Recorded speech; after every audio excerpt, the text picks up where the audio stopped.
mais aí. Então tá pulando lá aqui. Já? Vamos lá, agora para continuar o nosso momento de emoção. Pode chorar você, viu, marido? Eu choro muito feio.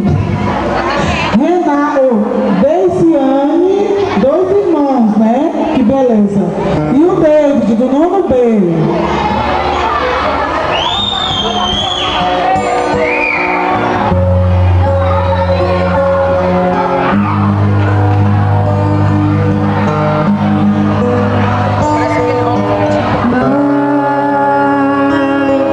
Quantas vezes estive de joelhos chorando,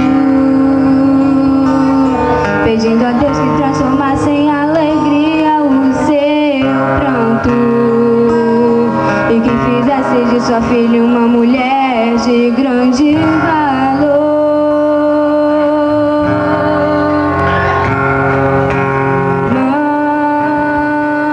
Mãe, joia rara lapidada pelas mãos do nosso Criador, carregaste 9 meses em teu ventre o fruto do amor.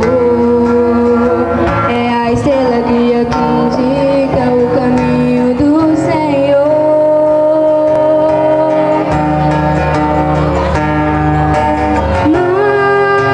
Mãe, sabes corrigir, mas também sabes dar carinho.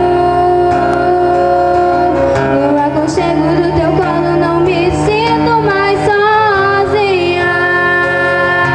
É uma honra ter você em minha vida e te chamar de mãe. Mãe que protege, mãe que amamenta, mãe que me ensina, mãe que orienta.